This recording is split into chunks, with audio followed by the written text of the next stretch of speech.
Prefácio. É interessante notar que estamos vivendo uma época de um cristianismo secularizado e pautado numa visão egoísta e individualista do reino de Deus.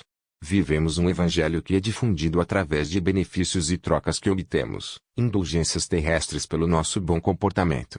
Mas quando olhamos para o passado, voltando à essência do cristianismo, vemos que a maior marca da igreja não era a massificação de um povo que vinha para receber sempre uma palavra de Deus, mas justamente ao contrário, eram pessoas que iam oferecer suas vidas, seus sonhos, suas expectativas mais íntimas e tudo mais que envolvesse a vida delas, não apenas o seu dinheiro ou suas ofertas como hoje vemos.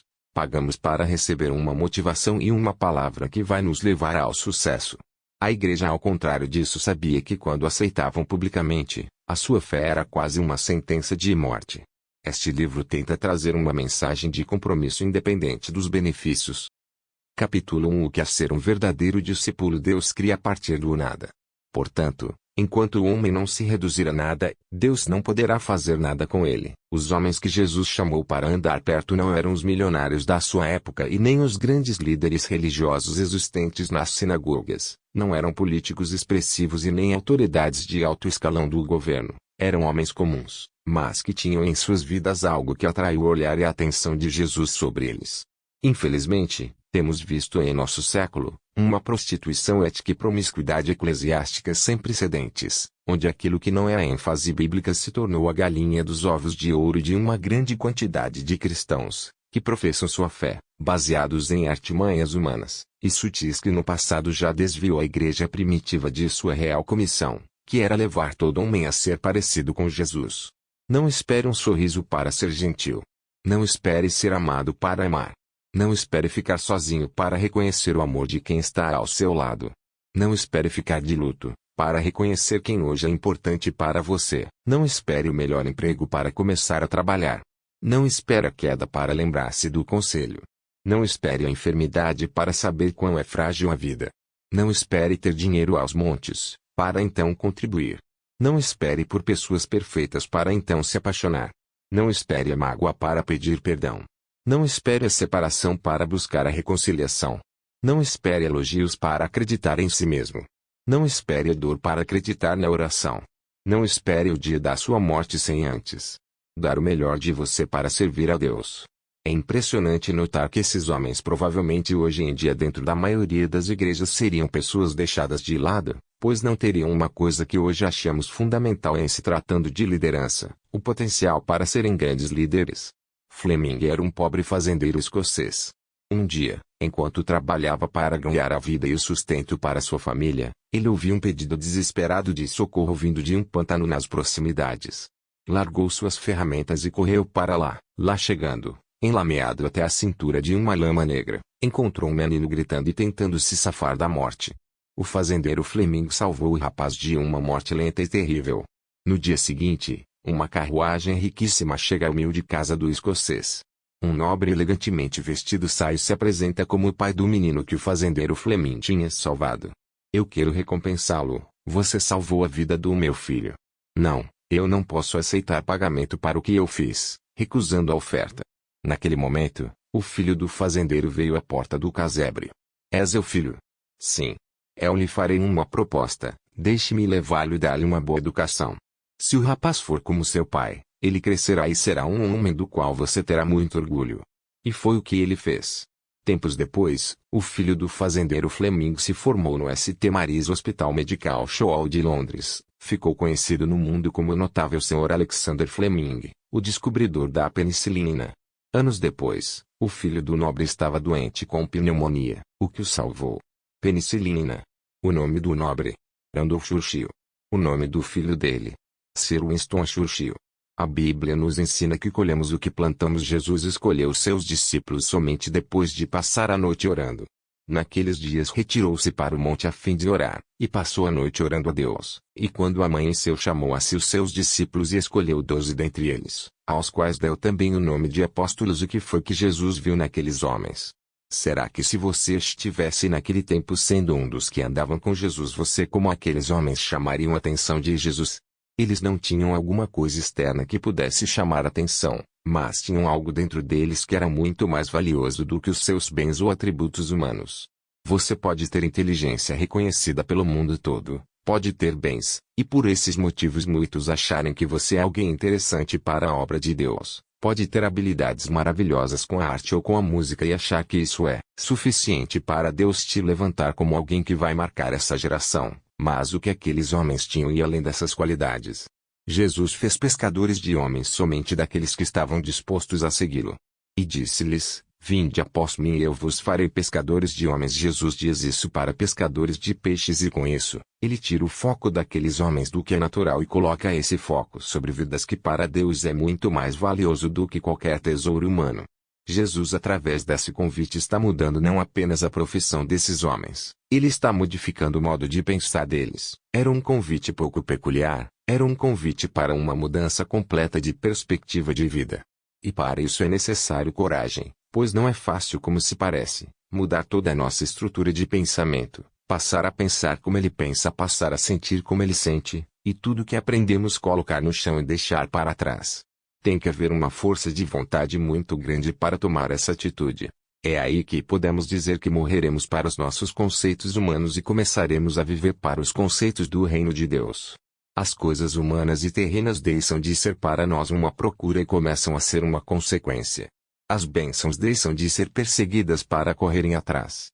Isso é uma grande mudança, pois deixamos de olhar para os benefícios apenas do viver em Cristo, porque nosso foco não está em receber, mas nosso foco estará em viver uma vida voltada para o reino de Deus. Havia uma gota em uma nascente de rio. Era uma simples gota, nada mais que isso. Mas em sua insignificância tinha uma utopia, um sonho. Sonhava em um dia, após vencer a correnteza e chegar ao encontro das águas, virar mar. Ora, quanta pretensão! Uma gota, uma simples gota, querendo virar mar era difícil, sabia ela, porém não impossível. E agarrando-se nesse fio de esperança seguiu seu curso natural de rio, sempre pensando no dia em que certamente encontraria o oceano. Desafios foram surgindo, pedras, evaporação, galhos, entre outros obstáculos, mas ela nunca desistia. Outras gotas que partiram com ela não chegaram ao fim, ficaram pelo caminho. Esta, porém, talvez pela sua persistência, pela fé que tinha de uma forma ou de outra sabia que um dia chegaria lá, e de fato, chegou. Venceu todos os obstáculos, chegou ao encontro das águas e finalmente realizou seu grande sonho.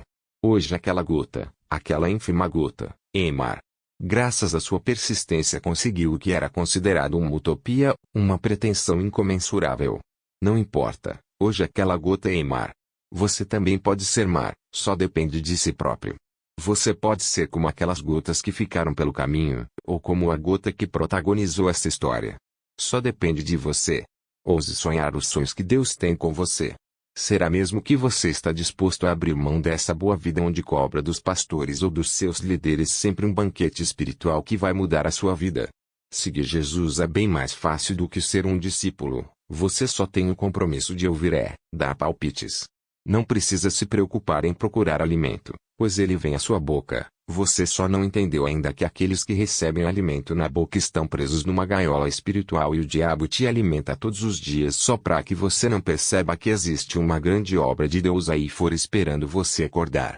Existem pessoas que estão morrendo, existem amigos teus que estão sendo aliciados pelo diabo para se tornarem dependentes do álcool, das drogas. Talvez teu vizinho esteja agora pensando em suicídio e teu amigo de trabalho possa estar chorando sem saber para onde correr. Mas e você? Está feliz porque recebeu seu alimento do dia a dia. De vez em quando você reclama que as pessoas não fazem nada na igreja, cobra de todo mundo. Mas você mesmo está com a sua bandeja vazia. Cadê os teus frutos? Onde estão as pessoas que Deus te usou para ganhar para o reino de Deus ou que você tem oferecido a Deus como sacrifício vivo e santo e agradável? Rogo-vos, pois irmãos, pelas misericórdias de Deus, que apresenteis os vossos corpos por sacrifício vivo, santo e agradável a Deus, que é vosso culto racional, e não vos conformeis com este século, mas transformais-vos pela renovação da vossa mente, para que experimenteis qual seja a boa, agradável e perfeita vontade de Deus. Cuidado! Você pode estar sendo enganado por você mesmo. Talvez você ache que é um cristão verdadeiro só porque vai à igreja, porque alguém está te discipulando ou porque dá o seu dízimo e ofertas todo mês na igreja, mas apenas isso não é suficiente para se tornar um verdadeiro cristão. E o primeiro passo para que você seja um discípulo verdadeiro é nascer de novo. Nestes próximos capítulos vamos estar vendo as características de um verdadeiro discípulo de Jesus e você poderá fazer uma autoanálise para saber quem realmente tem sido. Capítulo 2. Primeira característica de um discípulo: ele deseja conhecer intimamente a Deus. Seu espírito dócil indica fome de Deus e sede de justiça. O maior problema de não termos desejo de conhecer a Deus intimamente é quando nos achamos muito bons para pedir ajuda a Deus.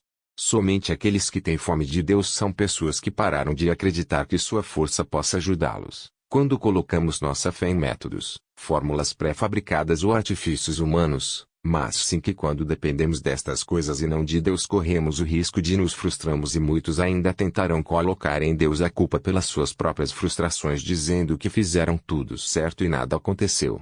Cuidado! Você pode estar num caminho perigoso, o caminho da soberba e da arrogância. O sábio não deve se orgulhar da sua sabedoria, nem o forte, da sua força, nem o rico da sua riqueza. Se alguém quiser se orgulhar, que se orgulhe de me conhecer e de me entender, porque eu, o Senhor, sou Deus de amor e faço o que é justo e direito no mundo e estas são as coisas que me agradam. O nome Saul no hebraico e o nome Saulo no grego são da mesma raiz, significam celebridade ou solicitado. Grandes homens que tiveram um fim diferente um do outro.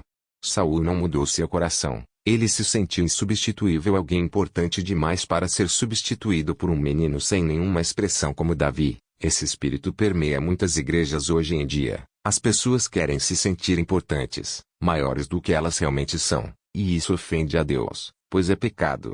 Somente aqueles que se tornam como crianças podem realmente experimentar a intimidade de Deus, quando, como Jesus, se esvaziam de suas capas, de seus direitos e de seus títulos, podem realmente encontrar uma verdadeira presença de Deus em suas vidas.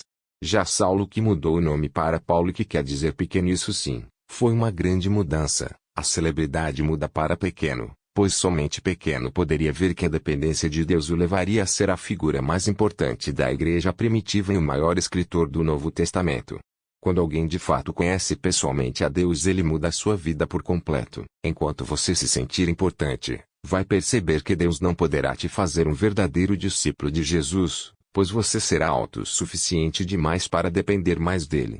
Num dos momentos mais difíceis do meu ministério, Deus me pediu 3 dias de jejum total. No primeiro dia foi tudo muito normal, não senti nem fome, estava triste e me sentindo no chão, sem forças para levantar. No segundo dia algo parecia mais limpo. Parece que comecei a escutar a voz de Deus de novo, porque tinha andado tão angustiado que me esqueci de ouvir o que Deus pensava de mim. Mas no terceiro dia foi sobrenatural. Deus falava comigo pessoalmente, pois a minha resistência em achar que eu poderia fazer algo humano naquela situação tinha sido quebrada.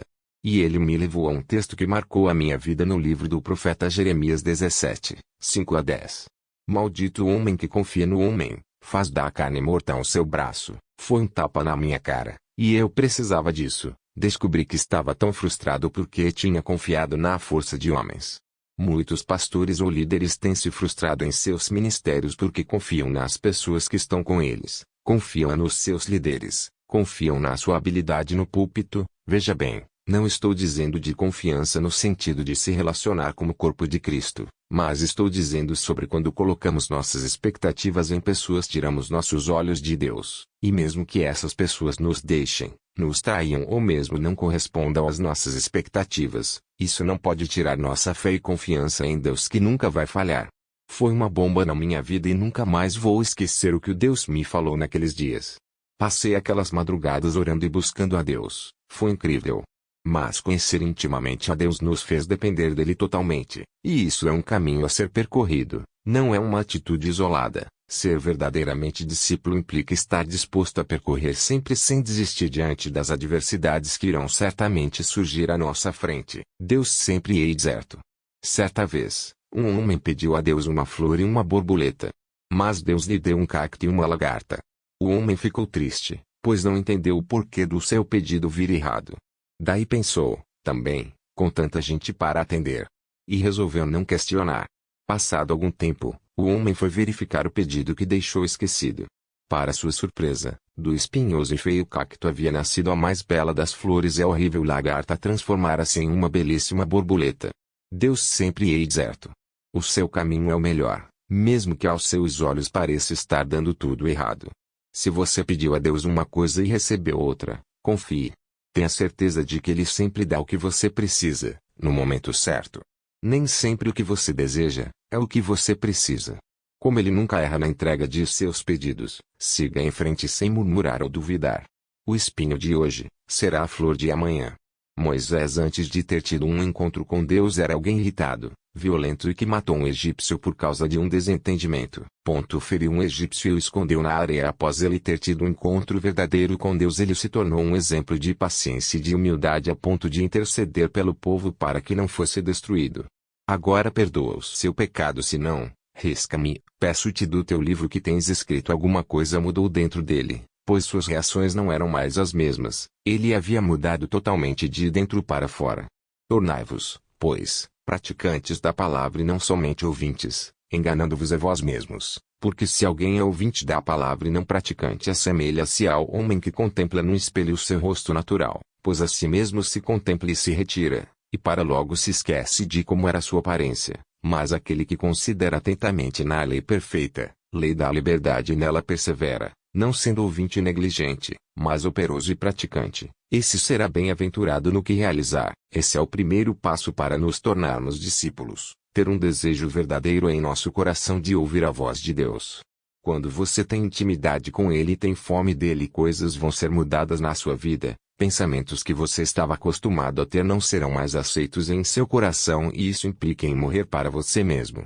Capítulo 3. Segunda característica de um discípulo: ele é disponível. Caminhando junto ao mar da Galileia, viu dois irmãos, Simão chamado Pedro, e André, que lançavam rede ao mar, porque eram pescadores, e disse-lhe: Vinde após mim e eu vos farei pescadores de homens. Então eles deixaram imediatamente as redes e o seguiram. Passando adiante, viu outros dois irmãos, Tiago, filho de Zebedeu, e João seu irmão, que estavam no barco em companhia de seu pai, consertando as redes, e chamou-os. Então eles, no mesmo instante, deixando o barco e seu pai, o seguiram.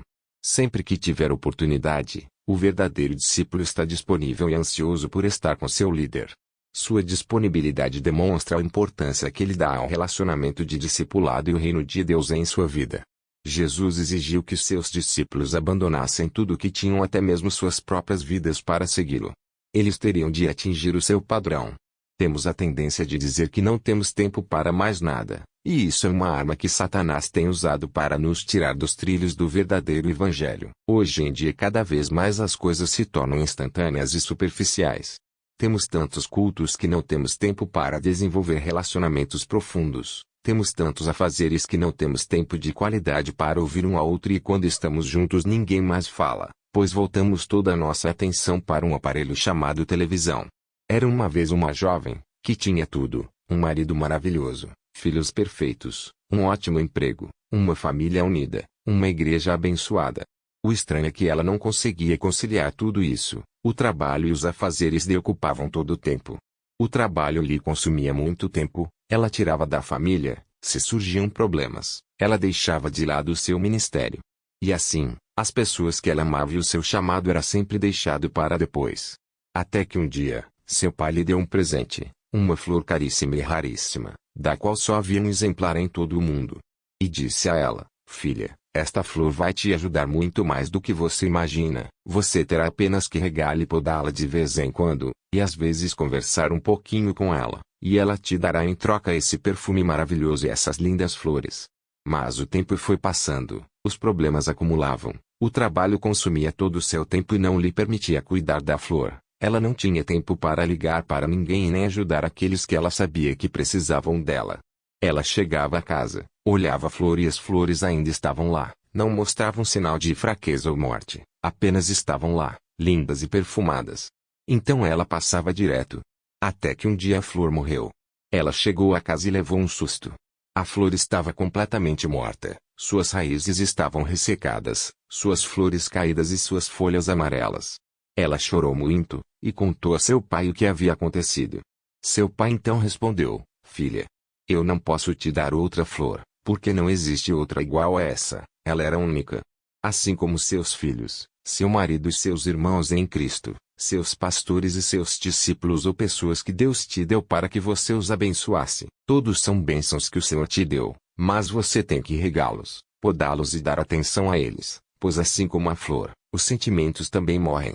Você se acostuma a ver a flor sempre lá, sempre flórida, perfumada, e se esquece de cuidar dela.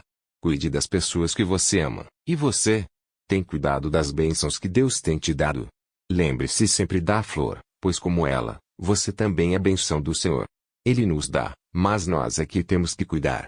Por isso a marca de um discípulo é estar disponível para o projeto que Deus tem, e isso implica em dizer que o que é mais importante em nossa vida é estar estudando a Bíblia ou tendo um tempo com aqueles que têm autoridade sobre nossas vidas.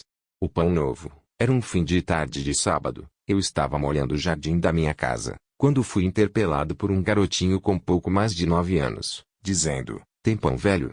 Essa coisa de pedir pão velho sempre me incomodou desde criança. Olhei para aquela criança tão nostálgica e perguntei: "Onde você mora?" "Depois do zoológico." "Bem longe." "Ei." Mas eu tenho que pedir as coisas para comer." "Você está na escola?" "Não. Minha mãe não pode comprar materialismo. Seu pai mora com vocês?" Ele sumiu. E o papo prosseguiu, até que disse: "Vou buscar o pão. Serve pão novo?" "Não precisa não. O senhor já conversou comigo, isso é suficiente." Esta resposta caiu em mim como um raio. Tive a sensação de ter absorvido toda a solidão e a falta de amor daquela criança, daquele menino de apenas 9 anos, já sem SUS, sem brinquedos, sem comida, sem escola e tão necessitado de um papo, de uma conversa amiga. Quantas lições podemos tirar desta resposta? "Não precisa não, a senhora já conversou comigo, isso é suficiente." Que poder mágico tem o gesto de falar e ouvir com amor. Este pão de amor não fica velho, porque é fabricado no coração de quem acredita naquele que disse: "Eu sou o pão da vida." Aqui muitos naufragam, pois estão tão envolvidos com seus próprios afazeres que através de suas atitudes dizem para Deus que eles não têm tempo para perder com o seu reino, porque tem muitas coisas suas para serem resolvidas. Talvez você não entenda quando o seu pastor ou líder te chama para lavar o carro, ou mesmo quando ele te chama para qualquer coisa. Não vai importar o que você fará, mas importa a oportunidade de aprender com aquele que Deus escolheu para abençoar a sua vida. Uma jovem que era constantemente advertida por sua mãe para que buscasse a Cristo antes que fosse tarde demais, um dia respondeu-lhe com impaciência: "Eu vou, mãe, mas não agora. Agora é meu tempo de curtir a juventude." Quando o pastor um dia visitou essa família, aquela mãe piedosa falou sobre a atitude da filha. O pastor estava tomando um cafezinho quando a filha entrou na sala. Educadamente, o pastor ofereceu-lhe a sua xícara com um restinho de café no fundo, dizendo: "Você pode beber o resto, pois eu não quero mais." Ela se ofendeu, respondendo: "O senhor está sendo grosseiro em me oferecer o que o senhor mesmo não quer mais." Depois de um pequeno silêncio, o pastor disse: "Mas, filha, não é isso que você pretende oferecer a Deus? Cada convite para o discípulo verdadeiro é uma oportunidade de crescer e servir. Ele não mede esforços para receber algo novo de Deus em sua vida. Mas para aqueles que querem apenas receber será um peso aquela reunião a mais que o seu líder te pediu para ir. Isso só demonstra que tipo de coração você tem, e o pior, muitas vezes, são desculpas mentirosas e não verdadeiras só para você fazer a sua própria vontade. Se você só faz por fazer e dá seu resto para Deus, saiba que Deus não recebe aquilo que você dá, pois Deus não quer o resto, Deus quer seu tudo. Pessoas que têm orado todos os dias pela sua vida e da sua família, mas você não tem tempo para fazer a obra de Deus, por estar tão ocupado com os afazeres deste mundo que deixou de dar prioridade para aquilo que Deus gostaria que você estivesse fazendo. Jesus exigiu de seus discípulos tudo, porque menos que isso seria nada para ele. Muita gente que acha que é discípulo se engana, pois se conhece um discípulo de verdade quando ele sempre está por perto, ele sempre vai estar no lugar certo para ajudar o reino de Deus. E sabe de uma coisa? Tem gente que se esconde atrás de artifícios para poder justificar a sua falta de comprometimento com o reino de Deus. Você pode enganar as pessoas, mas não pode enganar a Deus. Lembre-se que o pai da mentira é o diabo, então pare de mentir para você mesmo e para os outros e assuma que você não dá o seu melhor para Deus porque ele não é tão importante na sua vida. Muitos preferem, ao invés de cumprir o seu chamado, se divertir diante de novelas feitas para o povo de Deus, perder seu tempo livre às noites, para jogar bola, para ir ao cinema, para fazer um passeio no shopping, As pessoas têm dinheiro e têm tempo, mas muitas vezes para estar perto do seu líder você reclama, muitas vezes para estar visitando um discípulo você é displicente e não tem tempo. Você é uma vergonha no reino de Deus, pois aquele que é morno Deus vomita da sua boca. Você pode enganar as pessoas que estão perto de você, você pode até enganar o seu líder, mas você não pode enganar a Deus. E se ele pedisse hoje para você como fez com os seus discípulos, vem, larga tudo e segue-me. Será que você teria mesmo coragem de segui-lo? Você estaria disposto a largar sua novelinha das 8 ou aquela partida de futebol ou aquele passeio no shopping para cumprir o chamado de Deus em sua vida? Muitas pessoas se escondem atrás de seus afazeres para poder dizer que não se comprometem mais com Deus porque estudam ou trabalham em serviços que tiram todas as suas forças. Mas servir a Deus é em todo lugar, em todos os momentos. A maior marca de que você é um discípulo que tem uma atitude de disponibilidade é como você usa seu tempo para servir a Deus. Se você gasta alguns momentos fazendo a vontade de Deus na sua semana, então, meu querido, a coisa está muito ruim, pois quando temos compromisso com o reino de Deus ele corre em nossas veias. Uma vez elaborei uma pesquisa para saber o que as pessoas cristãs conversavam durante a semana. Qual era sempre o foco das conversas quando não estavam na igreja? E para minha decepção descobri que a maioria dos cristãos fala muito pouco de reino de Deus. Às vezes alguns só se lembram quando vão para a igreja. É interessante como cantamos aquilo que não vivemos. Uma das canções que mais gosto é uma canção de adoração a Deus que diz: abro mão dos meus sonhos, abro mão da minha vida, abro mão das riquezas por ti. Do que você abre mão por causa do reino de Deus? Se você nunca está disponível para ser alimentado por seu líder, se não tem tempo para fazer uma visita durante a semana ou no horário de almoço, ou mesmo não abre mão de almoçar para ler a Bíblia um dia, então não abre mão de nada por causa de Deus. Será que você abre mão de comprar uma roupa nova para seu filho para investir no reino de Deus? Será que tem coragem de abrir mão do seu descanso para ir naquela reunião que seu líder marcou, ou ele precisa te pedir muitas vezes para ir e daí só por um favor você vai algumas vezes e depois arranja alguma desculpa para não ir mais? Eu gostaria que você parasse alguns minutinhos e pensasse se você realmente é um discípulo ovelha ou é um bode velho vestido de ovelha. Bodes espirituais sempre estão cansados e não têm tempo para aquilo que é de Deus. Eles sempre estão reclamando de alguma coisa, do salário que é baixo, do culto que é longo, das pessoas que são pecadoras ou da falta de dinheiro. Mas discípulos estão preocupados em deixar suas redes e, se for necessário, até seu pai para seguirem Jesus. Capítulo 4. Terceira característica de um discípulo: ele sabe amar. Nisto todos conhecerão que sois meus discípulos, se vos amardes uns aos outros. Uma criança perguntou a uma professora: o que é o amor? A professora sentiu que a criança merecia uma resposta à altura. No recreio, pediu para que cada aluno trouxesse o que mais despertasse nele o sentimento. Ao voltarem, ela disse: quero que mostrem. A primeira criança disse: eu uma flor. A segunda criança falou: eu uma borboleta. A terceira criança completou: eu um filhote de passarinho. Uma criança ficou quieta o tempo todo. Ela estava vermelha de vergonha, pois nada havia trazido. Ela perguntou: por que você nada trouxe? E a criança disse: desculpe, professor, havia flor e senti o seu perfume, mas deixei para que o seu perfume exalasse por mais tempo. Vi também a borboleta. Ela parecia tão feliz. Vi também o passarinho caído, mas ao subir na árvore fiquei com dó da sua mãe. Trago comigo o perfume da flor, a sensação de liberdade da borboleta e a gratidão que senti da mãe do passarinho. Como posso mostrar o que trouxe? Lembre que Deus te deu o mais puro dos sentimentos. Jesus um dia falou: em verdade vos digo que quem não receber o reino de Deus como criança, de maneira nenhuma entrará nele. Amor não é receber, é dar, não é magoar, é incentivar, não é descrer, é crer, não é criticar, é apoiar, não é ofender, é compreender, não é julgar, é aceitar, não é esquecer, é perdoar, é simplesmente amar. Os verdadeiros amigos são como estrelas, nem sempre os vemos, só sabemos que eles estão sempre lá. Havia em uma pequena floresta uma grande quantidade de árvores. Em certa ocasião, apareceram alguns lenhadores em busca de madeira para construir casas. Queriam madeira de ilê, e ali encontraram árvores centenárias com troncos enormes e imponentes. No meio de tantas que eram cortadas, encontraram uma árvore torta. Essa eles desprezaram, pois em nada se comparava às suas vizinhas, e a deixaram ali. Depois disso vieram os caçadores de essências em busca de árvores cuja casca servisse para preparar perfumes e remédios, e ali acharam uma rica variedade de espécies de árvores aromáticas e medicinais. Eles as derrubavam e levavam. Mas ao chegarem àquela árvore torta, antes poupada pelos lenhadores, perceberam que ela não oferecia qualquer essência, nem curava doença alguma. Pensaram, para nada serve, e a deixaram ali. Depois disso apareceram nativos em busca de seringueiras para extrair borracha. Cortaram muitas árvores e extraíram tudo o que delas podiam, até que uma praga atacou a casca daquelas árvores e as enfraqueceu até que caíram. Mas ao chegarem na árvore torta viram que dela nada se conseguiria e assim a deixaram.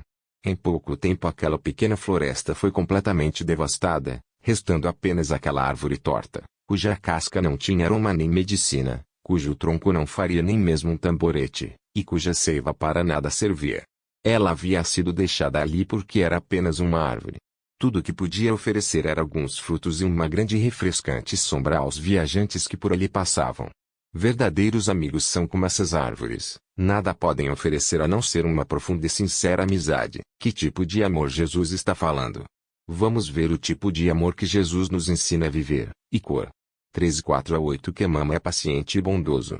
Paciência, perseverança tranquila. O verdadeiro discípulo de Jesus não é alguém que sempre ganha uma discussão, mas prefere perder qualquer discussão e ganhar um amigo. Ele é paciente e bondoso diante das fraquezas dos outros, sabe compreender e ajudar aquele que precisa de ajuda e não se sente menor em andar a segunda milha com ninguém, pois sempre está disposto a ajudar os outros, mesmo muitas vezes não tendo nada em troca. Não fica criticando as pessoas pelos seus erros, mas foca sua vida em auxiliar discernindo como pode fazer o melhor para os outros. Você já pensou sobre quantos amigos em potencial você perdeu porque os julgou pela primeira impressão? É interessante como a primeira impressão raramente nos dá uma impressão certa sobre a outra pessoa. Não vamos poder avaliar pessoas com exatidão até o Senhor nos revelar, no julgamento final, o que elas têm no coração. Não acha que devemos dar uma chance para as pessoas revelarem o que têm no coração antes de chegar a uma decisão sobre elas? Não julguemos apenas pela aparência. Que mama não é ciumento. Ciúmes, zelo amoroso e inveja.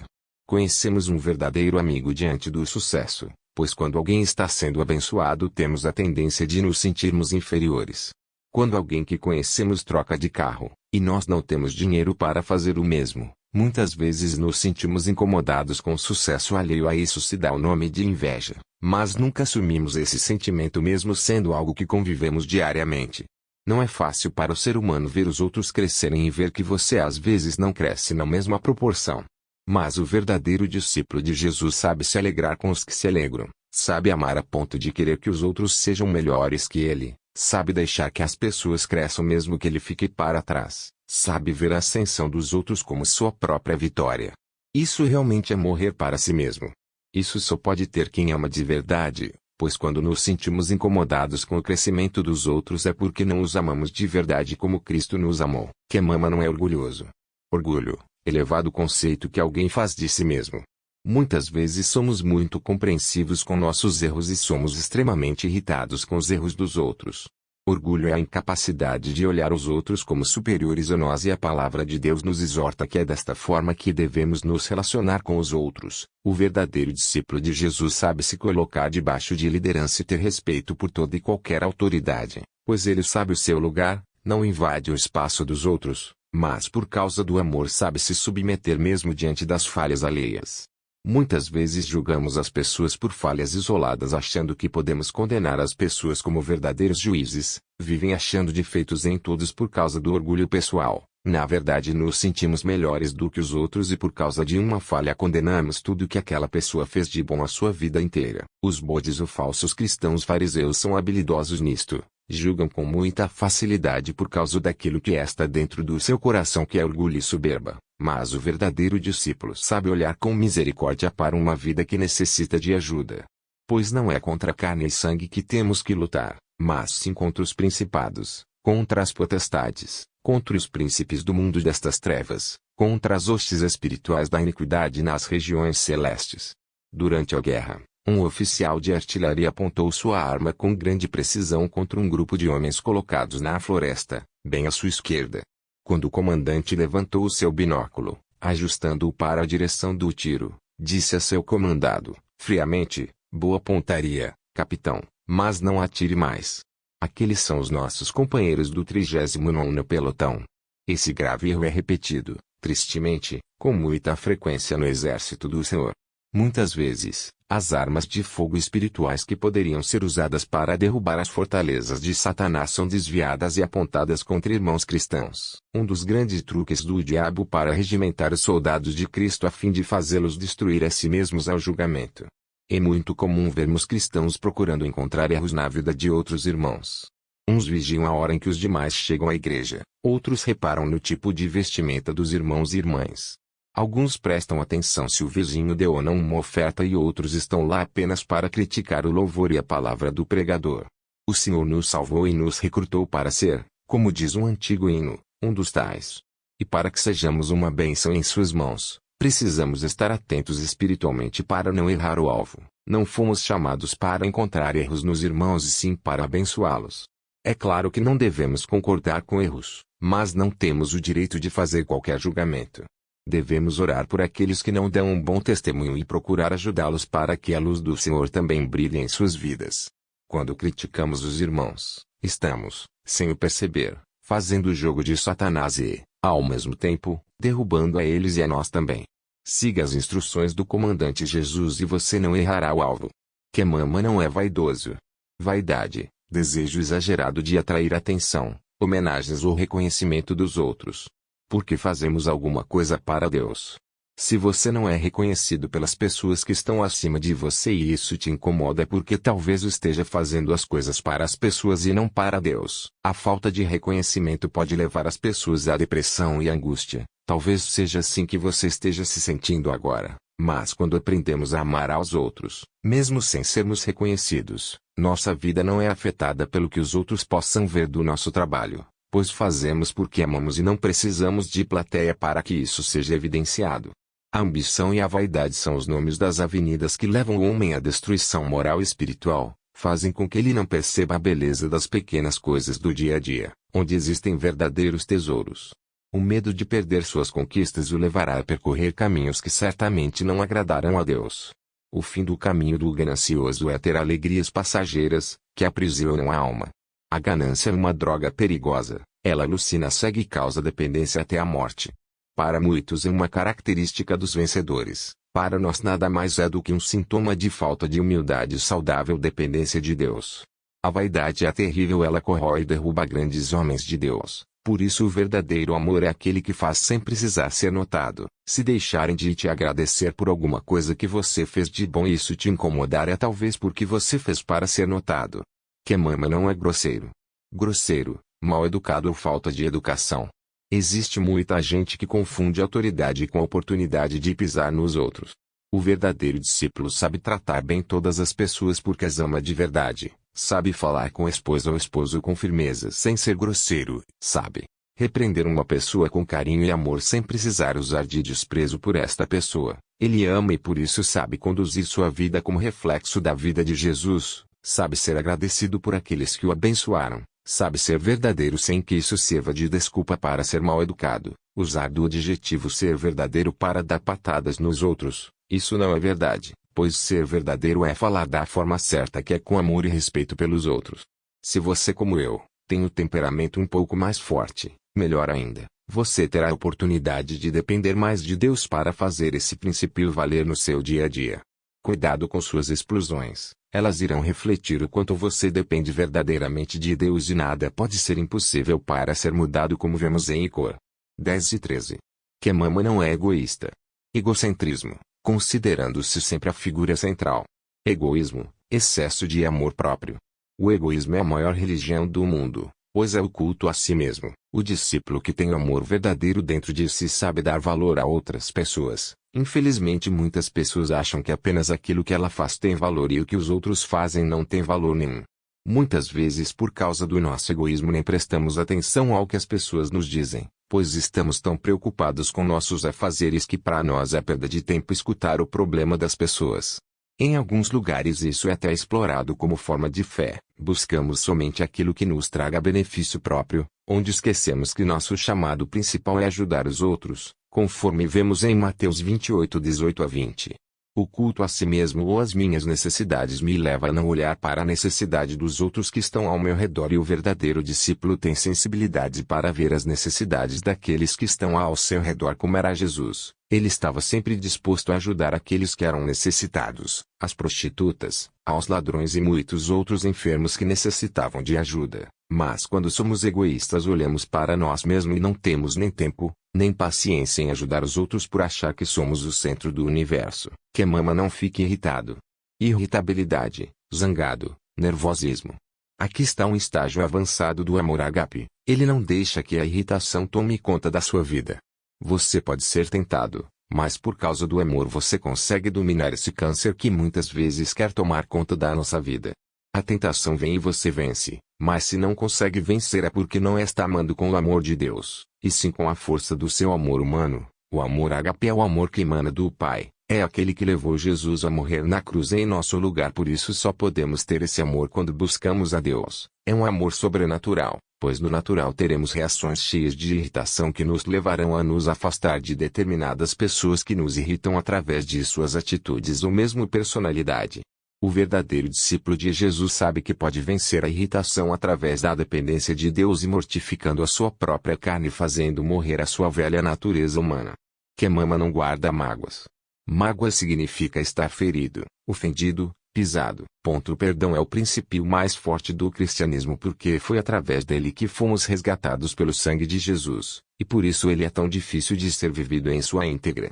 Nós sabemos que Deus esquece de nossos erros, mas infelizmente não temos essa capacidade. Aquilo que nos ofendeu, ou nos feriu, fica em nossa memória, mas o perdão não é um sentimento, é uma decisão, e mesmo que continue doendo depois que perdoamos, deve ser algo que não voltamos atrás, pois sabemos que muitas pessoas já erraram conosco e o pior é que muitos ainda vão errar, e isso não deve ser motivo de guardarmos coisas estragadas dentro dos nossos corações. A falta de perdão é como se tivéssemos algo estragado dentro da nossa geladeira. Ele vai incomodando e estragando tudo que está próximo. Da mesma forma, a mágoa vai estragando tudo que está em nosso coração se deixado ali sem tirar e jogar fora.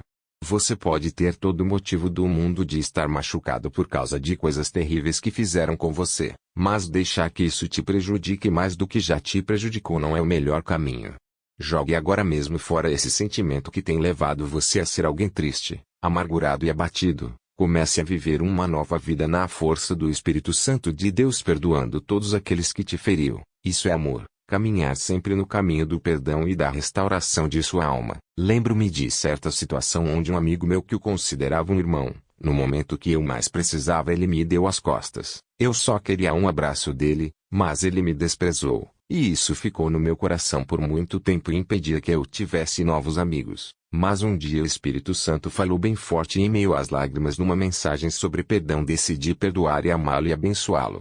Foi alívio imediato e aquela tristeza foi embora. Mas certo dia, quando eu nem imaginava que isso iria acontecer, alguém bateu nas minhas costas e me cumprimentou. Era novamente aquele amigo. Meu coração disparou e a mágoa bateu a porta novamente, querendo trazer à minha lembrança novamente aquela situação, mas eu tinha decidido. Olhei bem dentro do olho dele e a primeira coisa que veio à minha mente foi dizer o quanto amava e que ele era muito importante para mim. É claro que disse isso pela fé, pois pela minha carne falaria tudo que estava engasgado, mas foi a melhor coisa que fiz, pois quando Jesus me resgatou eu não merecia isso, por causa dos meus pecados, mas Jesus não olhou para os meus pecados, ele me amou primeiro, e eu, como discípulo de Jesus, só poderia ter uma atitude de perdão e de restauração.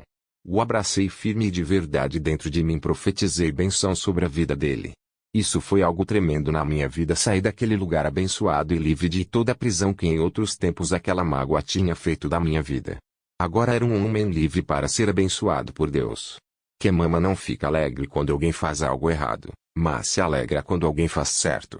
Temos a tendência de nos alegrarmos quando alguém que já nos fez sofrer de alguma forma sofre também. E isso é um sentimento de vingança que não deve estar em nosso coração. Não nos alegrarmos quando alguém tem uma atitude errada, mesmo que seja com as pessoas que mais nos feriram. Amar é nunca desejar o mal, pois o verdadeiro amor não é vingativo. Fazer o certo é perdoar, caminhar a segunda milha, ser leal mesmo quando as pessoas não são. Jesus demonstrou isso na cruz do Calvário, Pois mesmo diante de tamanha dor ele se negou a deixar de amar e nos amou até o fim. Quantas vezes diante de situações terríveis para as outras pessoas falamos que foi bem feito, ela merecia isso mesmo. Sabemos que as pessoas colhem o que plantam, mas isso é o papel de Deus, e o verdadeiro discípulo não tem prazer em assistir de camarote a desgraça dos outros, antes deseja bênçãos sem medida àqueles que os decepcionaram, àqueles que o magoaram, pois não tem em seu coração o desejo de vingança ou de prazer em ver os outros fazendo aquilo que é errado, mesmo sendo para pessoas que para nós não merecem. Isso mata nossa carne. Creia na restauração de todos, pois Jesus veio para salvar e remir o pecador. Quem ama nunca desiste. Infelizmente nossa velha natureza quer condenar as pessoas por fatos isolados e deixamos de lado toda uma vida de boas atitudes, toda uma história de bênçãos para rotular uma pessoa. Não desistir das pessoas é amor de verdade. Não julgue as pessoas por uma única situação, olhe para elas pelo conjunto da obra, pois se você fizer isto corre o risco de ser injusto com elas e nunca terá relacionamentos duradouros, pois sua base não é sólida. Mas tu, porque julgas teu irmão? Ou tu, também porque o desprezas teu irmão? Pois todos havemos de comparecer ante o tribunal de Cristo. Sempre vai ter problemas de relacionamentos, as pessoas não são perfeitas e você também não é. Quem ama suporta tudo com fé. Suporte é aquilo que sustenta alguma coisa. Suportar alguma coisa é aguentar firme como base de sustentação de alguém. É mais do que só ficar assistindo, bem mais do que apenas ter uma participação como coadjuvante da vida das pessoas. Amor de verdade é quando através de uma atitude de fé servimos as pessoas como baluarte. Suportar não é aguentar apenas aqueles como quem diz, como tenho suportado aquela pessoa, mas é um compromisso de assistir, ajudar e auxiliar aquela pessoa mesmo que ela não tenha mais força para andar. Lembro-me de um princípio que aprendi quando servi o exército em batalhão de infantaria. Quando algum soldado fosse ferido, ele nunca poderia ficar sozinho para trás. Alguém deveria pegar esse soldado nos ombros e levá-lo para ser socorrido, mesmo que estivesse muito ferido. Isto é, suportar quando alguém está sem forças para poder continuar no meio de grandes adversidades e você coloca esta pessoa nos seus ombros e a leva para um lugar seguro. Quantas vezes deixamos as pessoas que estão feridas sozinhas, sem socorro, porque não é confortável levar ninguém nas costas, é pesado, é cansativo, mas a gratificação de ter salvado uma vida é muito maior do que qualquer esforço que possamos ter feito. Quem ama tem esperança. Quem ama nunca desiste de confiar, tem esperança sempre. Sua fé é maior que as adversidades, maior que os problemas e maior do que a própria pessoa que nem sempre crê como Jesus, que se moveu pela fé. Tem que ama, erre sempre crendo que um dia aquela pessoa deixará de ser enganada pelo diabo. Nunca desistir de crer que Deus pode mudar o pior malfeitor. Ele é o mesmo que transformou Maria Madalena, que pegou um assassino e o transformou na figura mais importante do Novo Testamento depois dele mesmo, que transforma as vidas. Continue crendo mesmo que as evidências digam ao contrário. Continua tendo a certeza que toda a sua família pertence ao Senhor Jesus, pois é promessa de Deus. Quem ama mesmo diante de atitudes de rebeldia, de indiferença ou de incredulidade continua crendo na transformação das vidas, e sua fé não se move por fatos, mas pela certeza de ver cumprido todo o projeto de Deus na vida das pessoas que ele ama. Uma vida de fé não se explica. Se vive alguma pessoa normal chegaria à frente do mar e diria, abre-te, olharia para cima e gritaria para o sol, para sol. Bateria com o cajado numa pedra para tirar água. Diria para um morto há 3 dias, levanta-te e anda. Mandaria o mar e o vento ficarem quietos. Ficaria quietinha sentada dentro de uma jaula com leões famintos. Ficaria rodando em volta de uma cidade durante 7 dias, cantando, até as muralhas de a cidade caírem. Quando a gente tem fé, a gente olha e vê o invisível. E nem se importa com o que os outros vão pensar. Quem ama tem paciência. Creio que o pior momento da vida do ser humano é quando precisa esperar por algo com paciência. Isso nos leva ao limite das nossas emoções, e amar é ter paciência para esperar o tempo de Deus em transformar as vidas que Ele pagou um alto preço para resgatar. Sofrer por amor parece até um chavão de um filme romântico, mas é a mais doce e pura realidade que vamos viver sempre. O amor traz consigo esse sentimento. Sofremos quando amamos, pois envolve toda a nossa vida. O amor é a maior força do mundo. Ela é capaz de transformar nações, mudar reinos e transformar corações mesmo que duros. Muitas vezes, o diabo quer colocar o amor apenas como um sentimento emotivo de um casal romântico, mas o amor é muito maior que isso. É a força que transforma as pessoas, Não adianta tentar convencer as pessoas apenas com nossas palavras se elas não conseguirem ver em nossas atitudes o amor genuíno não serão alcançados. Há muito tempo, num reino distante, havia um rei que não acreditava na bondade de Deus. Tinha, porém, um súdito que sempre o lembrava dessa verdade. Meu rei, não desanime. Tudo que Deus faz é perfeito. Ele nunca erra. Um dia, o rei saiu para caçar juntamente com seu súdito, e uma fera da floresta atacou o rei. O súdito conseguiu matar o animal, porém não evitou que Sua Majestade perdesse o dedo mínimo da mão direita. O rei, furioso pelo que havia acontecido, e sem mostrar agradecimento por ter sua vida salva pelos esforços de seu servo, perguntou a este: E agora, o que você me diz? Deus é bom?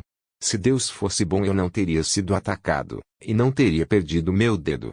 O servo respondeu: Meu rei, apesar de todas essas coisas, somente posso dizer-lhe que Deus é bom, e que mesmo isso, perder um dedo, é para seu bem. Tudo que Deus faz é perfeito. Ele nunca erra. O rei, indignado com a resposta do súdito, mandou que o mesmo fosse preso na cela mais escura e mais fétida do calabouço. Após algum tempo, o rei saiu novamente para caçar e aconteceu dele ser atacado, desta vez por uma tribo de índios que viviam na selva. Estes índios eram temidos por todos, pois se sabia que faziam sacrifícios humanos para seus deuses. Mal prenderam o rei, passaram a preparar, cheio de júbilo, o ritual do sacrifício. Quando já estava tudo pronto e o rei já estava diante do altar, o sacerdote indígena, ao examinar a vítima, observou furioso: Este homem não pode ser sacrificado, pois é defeituoso. Falta-lhe um dedo. E o rei foi libertado. Ao voltar para o palácio, muito alegre e aliviado, mandou libertar seu súdito e pediu que o mesmo viesse em sua presença. Ao ver o servo, abraçou afetuosamente dizendo-lhe: Meu caro, Deus foi realmente bom comigo. Você já deve estar sabendo que escapei da morte justamente porque não tinha um dos dedos. Mas ainda tenho em meu coração uma grande dúvida: se Deus é tão bom, por que permitiu que você fosse preso da maneira como foi? Logo você, que tanto o defendeu. O servo sorriu e disse: Meu rei, se eu estivesse junto contigo nessa caçada, certamente seria sacrificado em teu lugar, pois não me falta dedo algum. Tudo que Deus faz é perfeito. Ele nunca erra.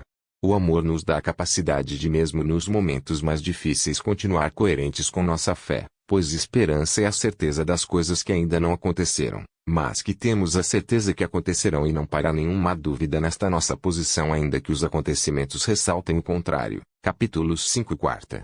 Característica de um discípulo: ele é submisso. Mas Jesus, chamando-os para junto de si, disse-lhes: Sabeis que os que são considerados governadores dos povos, têm-nos sob seu domínio, e sobre eles os maiorais exercem autoridade. Mas entre vós não é assim, pelo contrário, quem quiser tornar-se grande entre vós, será esse o que vos sirva, e quem quiser ser o primeiro entre vós será servo de todos. Pois o próprio Filho do Homem não veio para ser servido, mas para servir e dar a sua vida em resgate por muitos. No dicionário, submisso quer dizer dócil e servo. O verdadeiro discípulo reconhece que Deus não aceita menos que um espírito quebrantado e contrito. Ó Deus, o meu sacrifício é um espírito humilde. Tu não rejeitarás um coração humilde e arrependido. Saul, um homem que não soube se submeter à autoridade. Esperou Saul 7 dias, segundo o prazo determinado por Samuel, não vindo, porém, Samuel a Gilgal, o povo se foi espalhando dali. Então disse Saul: Trazei-me aqui o holocausto e ofertas pacíficas, e ofereceu o holocausto. Essa atitude de Saul determinou todo o seu futuro, e seu reinado foi um fracasso.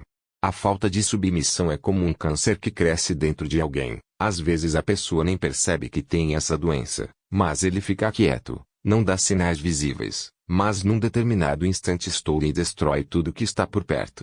E como câncer, essa doença espiritual mata muito rapidamente. Então disse Saul a Samuel: Pequei, pois transgredi o mandamento do Senhor e as tuas palavras, porque temi o povo, e dei ouvidos à sua voz. Muitas vezes pessoas tentaram te iludir com fantasias espirituais, pressões para ir contra a liderança que está acima de você, mas isso não quer dizer que vai atenuar o seu pecado se você cair nesse buraco.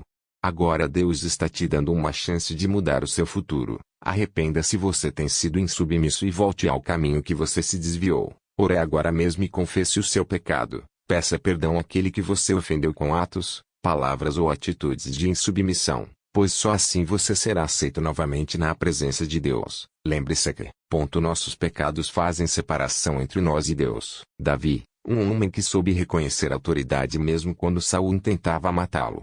O Senhor me guarde de que eu faça tal coisa ao meu Senhor, isto é, que eu estenda a mão contra ele, pois é o ungido do Senhor. Com estas palavras Davi conteve os seus homens, e não lhes permitiu que se levantassem contra Saul. Aqui vemos por que Davi era tão apreciado por Deus. Ele tinha um coração voltado para Deus e soube mesmo em meio a uma perseguição contra ele, não deixar o rancor e a mágoa levantarem em seu coração um sentimento de vingança contra uma autoridade instituída por Deus. Existem 3 áreas que mais claramente é manifestada a rebeldia do homem, em palavras, argumentação e pensamentos. Cuidado com suas palavras, elas expressam aquilo que está em seu coração. Através delas você pode destruir uma pessoa ou uma autoridade. Lembro-me daquela situação que aconteceu quando toda a imprensa se levantou contra uma escola infantil dizendo como certo que os donos de professores abusaram sexualmente de crianças. Com isso a escola foi destruída pela população, os donos foram quase linchados, foram presos e depois de um tempo foi provado que foi um grande engano, mas já era tarde pois o estrago já havia acontecido. Certo pastor uma vez recebeu em seu escritório uma senhora que era conhecida como mexeriqueira e fofoqueira, mas que Deus tinha tocado o coração dela para que parasse com essa vida. O pastor ouvindo pediu que ela fizesse algo. Você vai passar em cada casa que você disse algo contra e vai jogar nessa casa um pouco de feno. Depois você volta aqui. E ela foi e fez o que o pastor havia pedido. Depois de um tempo ela voltou e disse, pronto pastor, já fiz o que me pediu. Ele então disse, agora para terminar, quero que você volte lá e pegue de volta todo o feno que jogou e traga aqui para mim. Ela novamente fez o que o pastor havia pedido. Depois de pouco tempo ela voltou frustrada e disse ao pastor, pastor, não consigo pegar todo o feno que joguei, pois o vento levou e não tem como pegá-lo mais. Então o pastor se endireitou na cadeira e disse àquela mulher, minha querida irmã, da mesma forma que o vento levou o feno que você jogou em cada casa que falou mal, injuriou ou mesmo ter falado de coisas pessoais dessas famílias, todas essas palavras não podem ser resgatadas, pois como o vento levou o feno, assim também uma palavra lançada não pode mais voltar. Agora nunca mais fale de ninguém, pois você não terá mais como consertar aquilo que for dito. Especialmente aqueles que segundo a carne menosprezam qualquer governo. Atrevidos, arrogantes, não temem difamar autoridades superiores. Existem outras situações na Bíblia que relatam pessoas que tiveram um coração cheio de insubmissão como Eva, que acrescentou algo que Deus não disse, nem tocarás nele. Também Cã divulgou o erro de seu pai Noé para seus irmãos. Isso mostrou que não estava sujeito à autoridade do pai que tinha em seu coração. Coré e seus companheiros atacaram Moisés. Todos que aceitam a autoridade direta de Deus, mas rejeitam a autoridade delegada, estão debaixo do princípio da rebelião. A argumentação não é algo ruim em sua essência, mas quando ela vem com uma atitude de palavras sem respeito, sim. Quando você for falar com seu líder ou seu pastor, nunca imponha alguma coisa. Isso fará com que seu líder tenha uma atitude na defensiva contra você e mesmo que sua ideia seja boa, você corre o risco de ser mal compreendido. Fale com amor e carinho e principalmente sugira com respeito. Você com certeza terá muito sucesso com isso. Vai indicar que em seu coração existe uma atitude de amor ao invés de rebeldia. Uma vez ouvi esta história. Um dos membros da tripulação escalava as cordas do mastro de um navio, indo até o ninho do corvo. Quando estava na metade da escalada, o navio balançou, pendeu para um lado e ele foi jogado ao mar. Quando bateu na água, começou a gritar por ajuda enquanto batia os braços descontroladamente, se esforçando para sobreviver. Um marinheiro observava o homem na água de forma calma e tranquila, sem esboçar nenhuma reação. Após um curto tempo o homem na água se cansou e começou a afundar. Imediatamente o marinheiro que observava tranquilo saltou ao mar e salvou a vítima que se afogava. Depois que ambos estavam em segurança a bordo, alguém foi até o marinheiro que fez o resgate e perguntou, por que você esperou tanto tempo para saltar na água e salvar este homem? Com a mesma calma, o marinheiro respondeu, eu percebi que o homem lutava muito na água e era grande a possibilidade de ambos morrerem se eu saltasse rapidamente. Há muito tempo eu aprendi que é melhor deixá-lo lutar por algum tempo, e quando chegar ao fim de sua própria força, eu posso saltar na água e salvá-lo com segurança. Da mesma forma, às vezes diante das adversidades nós nos debatemos para todos os lados e até mesmo ferimos aqueles que tentam nos ajudar. O desespero nos leva a isto, a agressividade, a crítica, a machucarmos aqueles que simplesmente querem nos auxiliar, mas isso só nos leva à morte. Espiritualismo. Quando você estiver se sentindo acuado, ou em meio a adversidades que você não sabe como resolvê-las, deixe que as pessoas que sabem possam te ajudar. É só soltar o corpo que o Deus virá em teu socorro e te livrará de todo o mal. O verdadeiro discípulo de Jesus sabe se submeter e respeitar sua liderança. Capítulo 6. Quinta característica de um discípulo: ele é fiel. No dicionário, fiel quer dizer verídico. Aquele que não é falso e nem dissimulador, sem ser canal em suas reações. Alguém entre vós diz ser cristão, e não refreia sua língua, a sua religiosidade não vale nada, e ele está enganando a si mesmo. Ele é coerente na sua consagração cristã, nas suas responsabilidades de rotina e em seu amor a Deus. Certo homem caminhava pela estrada, quando viu uma senhora com o carro parado no acostamento. Chovia forte e já era noite. Mas percebeu que ela precisava de ajuda. Assim parou seu carro e se aproximou. O carro dela cheirava a tinta, de tão novinho. Ele viu aquele homem se aproximando e logo pensou: será que é um ladrão? Ele não parecia seguro, parecia pobre e faminto. Ele viu que ela estava com muito medo e disse: eu estou aqui para ajudar a senhora, não se preocupe. Por que não espera no carro onde está quentinho? A propósito, meu nome é Renato. Bem, tudo que ela tinha era um pneu furado, mas para uma senhora de idade avançada era ruim o bastante. Renato abaixou-se, colocou o macaco e levantou o carro. Logo ele já estava trocando pneumologia, mas ficou um tanto sujo e ainda feriu uma das mãos. Enquanto apertava as porcas da roda, ela abriu a janela e começou a conversar com ele. Contou que era de São Paulo e que só estava de passagem por ali e que não sabia como agradecer pela preciosa ajuda. Renato apenas sorriu enquanto se levantava. Ela perguntou quanto devia. Qualquer quantia teria sido muito pouco para ela. Já tinha imaginado todas as terríveis coisas que poderiam ter acontecido se Renato não tivesse parado e ajudado. Renato não pensava em dinheiro, aquilo não era um trabalho para ele. Gostava de ajudar quando alguém tinha necessidade. Deus já lhe havia ajudado bastante. Este era seu modo de viver e nunca lhe ocorreu agir de outro modo. E respondeu: se realmente quiser me pagar, da próxima vez que encontrar alguém que precise de ajuda, dá para aquela pessoa a ajuda de que ela precisar. E acrescentou: e lembre-se de mim. Esperou até que ela saísse com o carro e também se foi. Tinha sido um dia frio e deprimente, mas ele se sentia bem, indo para casa, desaparecendo no crepúsculo. Alguns quilômetros abaixo, a senhora parou seu carro num pequeno restaurante. Entrou para comer alguma coisa. Era um restaurante muito simples, e tudo ali era estranho para ela. A garçonete veio até ela e trouxe-lhe uma toalha limpa para que pudesse esfregar e secar o cabelo molhado e lhe dirigiu um doce sorriso. Um sorriso que mesmo os pés doendo por um dia inteiro de trabalho não pode apagar. A senhora notou que a garçonete estava com quase 8 meses de gravidez, mas ela não deixou a tensão e as dores mudarem a sua atitude. A senhora ficou curiosa em saber como alguém que tinha tão pouco, podia tratar tão bem a um estranho. Então se lembrou de Renato. Depois que terminou a sua refeição, e enquanto a garçonete buscava o troco para a nota de R$ 100, a senhora se retirou. Já tinha partido quando a garçonete voltou. A garçonete ainda queria saber onde a senhora poderia ter ido quando notou algo escrito no guardanapo, sob o qual tinha mais 4 notas de R$ 100. Existiam lágrimas em seus olhos quando leu o que a senhora escreveu. Dizia: você não me deve nada, eu já tenho bastante. Alguém me ajudou hoje e da mesma forma estou lhe ajudando. Se você realmente quiser me reembolsar por este dinheiro, não deixe este círculo de amor terminar com você, ajude alguém. Bem, havia mesas para limpar, açucareiros para encher, e pessoas para servir, e a garçonete voltou ao trabalho. Aquela noite, quando foi para casa cansada e deitou-se na cama, seu marido já estava dormindo e ela ficou pensando no dinheiro e no que a senhora deixou escrito. Como pôde aquela senhora saber o quanto ela e o marido precisavam disto? Com o bebê que estava para nascer no próximo mês, como estava difícil. Ficou pensando na benção que havia recebido, deu um grande sorriso, agradeceu a Deus e virou-se para o preocupado marido que dormia ao lado, deu-lhe um beijo macio e sussurrou: tudo ficará bem, eu te amo. Renato.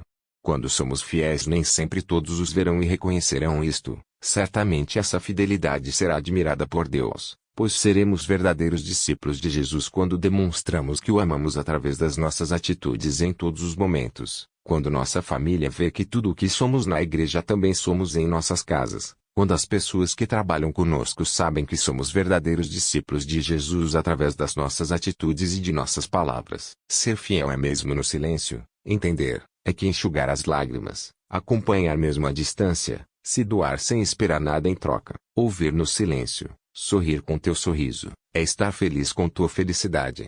É o irmão que escolhemos, é aquele que queremos ter sempre ao alcance da mão. Para chorar no ombro, que sempre está à disposição. Capítulo 7 Sexta. Característica de um discípulo: ele faz discípulos. Todo ramo que não dá frutos ele corta, embora ele esteja em mim, mas os ramos que dão frutos ele poda a fim de que fiquem limpos e deem mais frutos ainda. Ele entende que o cristão maduro está comprometido em fazer discípulos. Ele deseja crescer no Senhor a fim de dar glória a Deus reproduzindo a Cristo nos outros. É necessário um pouco só de motivação. Ziglar. Certa noite um trabalhador resolveu cortar caminho pelo cemitério para chegar mais rápido em sua casa. Como não houve nenhum incidente, todas as noites, ele ia pelo mesmo caminho. Certa noite ele não percebeu que uma cova tinha sido aberta durante o dia e caiu nela.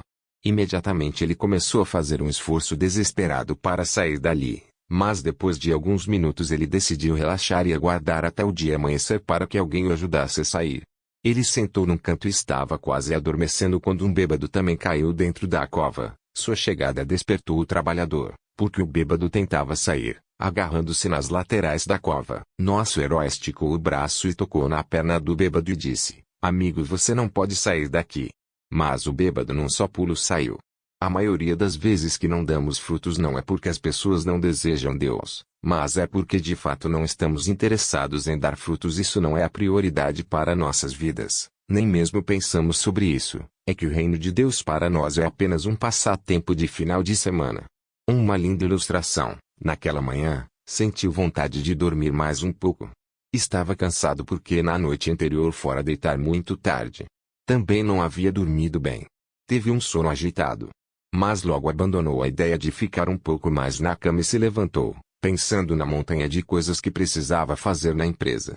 Lavou o rosto e fez a barba correndo, automaticamente. Não prestou atenção no rosto cansado nem nas olheiras escuras, resultado das noites mal dormidas. Nem sequer percebeu um aglomerado de pelos teimosos que escaparam da lâmina de barbear.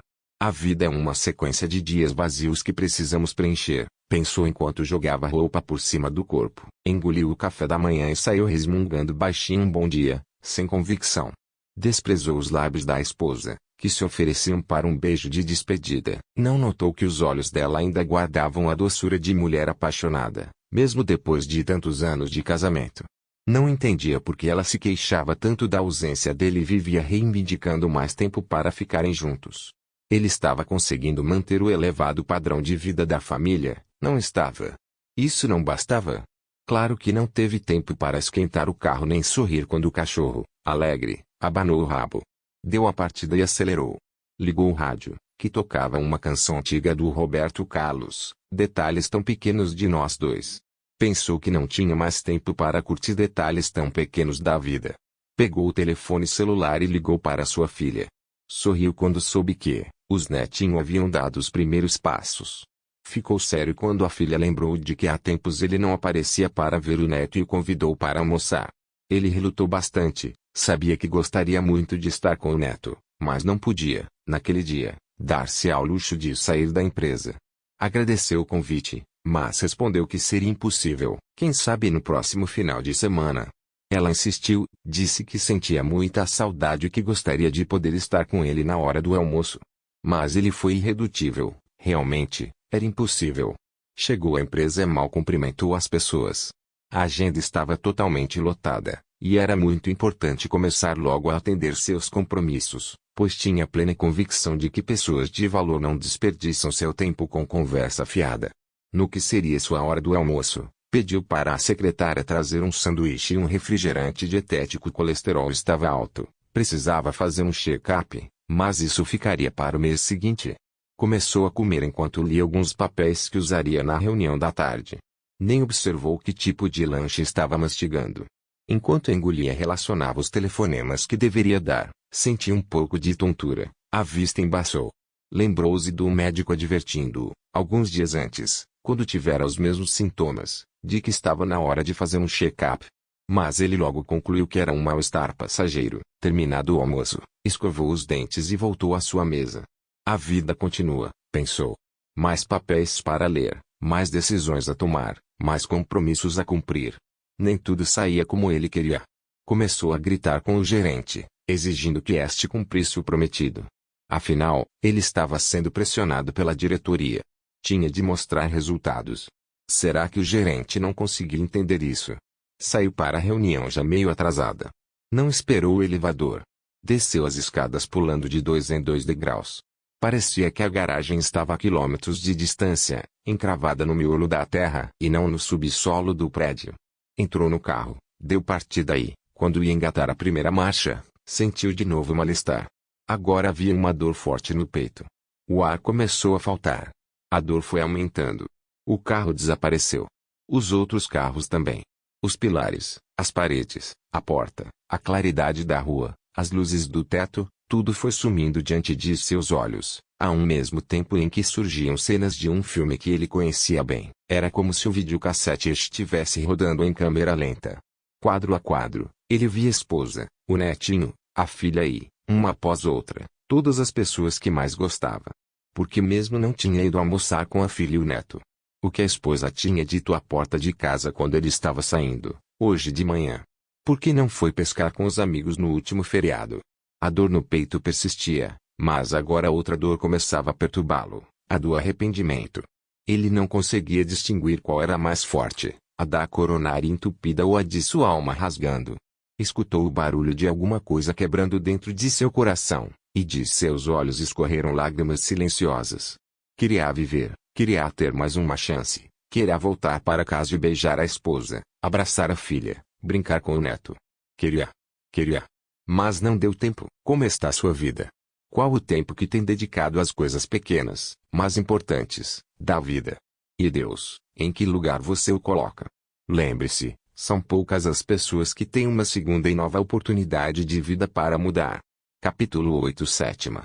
Característica de um discípulo, ele é perseverante. O verdadeiro discípulo nunca desiste mesmo em meio aos aparentes fracassos.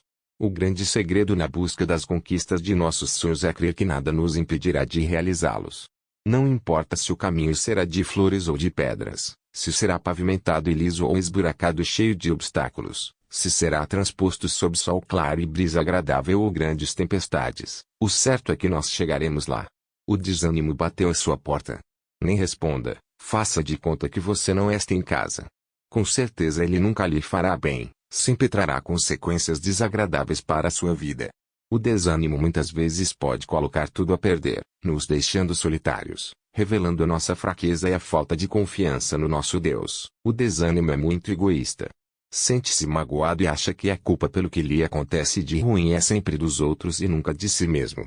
Sente-se maltratado, injustiçado, é adepto do negativismo. O desânimo pode ser o principal causador do fracasso. Os obstáculos do caminho. Em tempos bem antigos, um rei colocou uma pedra enorme, no meio de uma estrada. Então, escondeu-se e ficou a observar para ver se alguém se incomodava em tirá-la dali. Alguns mercadores e homens muito ricos do reino passaram por ela e simplesmente a ignoraram.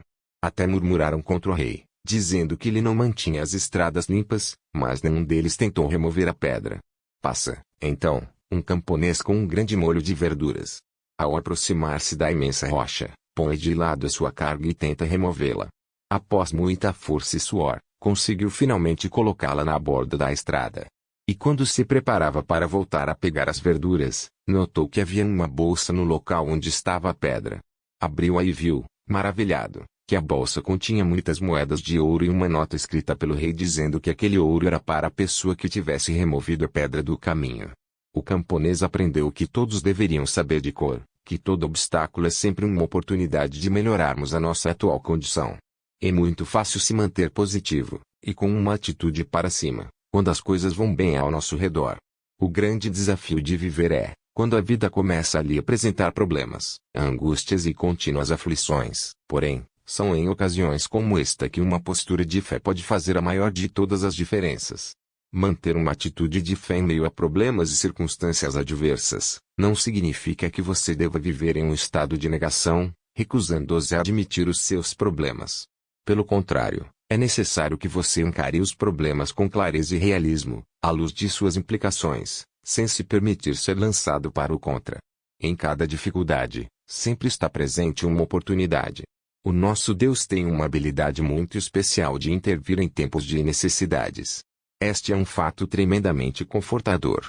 Portanto, para que você possa ver aquela oportunidade, é necessário buscar esta oportunidade. Isso significa olhar clara e objetivamente o problema, liberto da autopiedade e comiseração, não importa quão escura e nebulosas sejam as nuvens sobre a sua cabeça.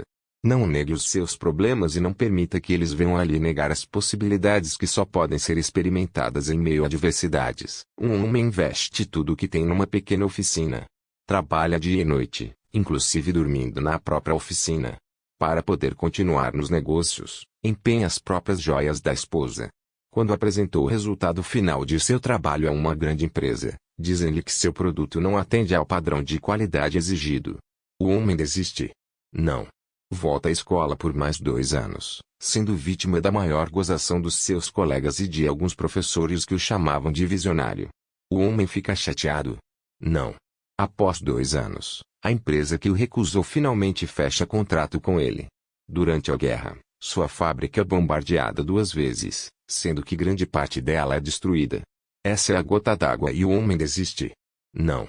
Imediatamente após a guerra segue-se uma grande escassez de gasolina em todo o país e este homem não pode sair de automóvel nem para comprar comida para a família. Ele entra em pânico e desiste. Não. Criativo, ele adapta um pequeno motor à sua bicicleta e sai às ruas. Os vizinhos ficam maravilhados e todos querem também as chamadas bicicletas motorizadas. A demanda por motores aumenta muito e logo ele fica sem mercadoria. Decide então montar uma fábrica para essa novíssima invenção. Como não tem capital, resolve pedir ajuda para mais de 15.000 lojas espalhadas pelo país. Como a ideia é boa, consegue apoio de mais ou menos 5.000 lojas, que lhe adiantam o capital necessário para a indústria. Encurtando a história, hoje a Honda Corporation é um dos maiores impérios da indústria automobilística japonesa, conhecida e respeitada no mundo inteiro. Tudo porque o Sr. Soichiro Honda, seu fundador, não se deixou abater pelos terríveis obstáculos que encontrou pela frente. Portanto, se você, como infelizmente tem acontecido com muitas pessoas, adquiriu a mania de viver reclamando e lamentando, pare com isso. No tocante a mim, confio na tua graça, regozije-se o meu coração na tua salvação. Cantarei ao Senhor, porquanto me tem feito muito bem. Um discípulo ovelha verdadeiro pode até ficar triste por situações em sua vida, mas ele é alguém que levanta a cabeça e não deixa as circunstâncias negativas tirarem sua fé e esperança em Deus e nos sonhos de Deus na vida dele. Já os bodes falsas ovelhas se abatem por qualquer coisa e desistem sempre, nunca terminam o que começaram, sempre estão murmurando pelas adversidades, sempre olham para a situação sem fé e com incredulidade. O seu foco é o que não aconteceu e sempre eles têm um culpado para eleger. Mas não descobrirão ainda que exista algo dentro deles que tem os impedido de vencer. O caminho mais fácil para resolver as dificuldades é fugindo e desistindo de enfrentá-las, mas esse caminho é tortuoso e todas as vezes que fugimos das adversidades sem enfrentá-las de frente somente adiamos o combate e um dia teremos que enfrentar novamente. Não vale a pena fugir e nem muito menos desistir, mas se cremos de verdade naquele que nos arregimentou, temos que crer que ele nos capacita a vencer mesmo o maior dos nossos inimigos. Tenha coragem, lute, não corra da luta, você é já um vencedor antes mesmo de começar a lutar. Deixe que ele lute por você e você certamente nunca será envergonhado. Capítulo 9. Você realmente é um discípulo. Jesus demonstrou seu compromisso para com a seleção de qualidade escolhendo apenas alguns homens dentre a multidão. O homem de quem tinham saído os demônios, rogou-lhe que o deixasse estar com ele. Jesus, porém, os despediu dizendo, volta para casa e conta aos teus tudo o que Deus fez por ti. Então foi anunciando por toda a cidade todas as coisas que Jesus lhe tinha feito.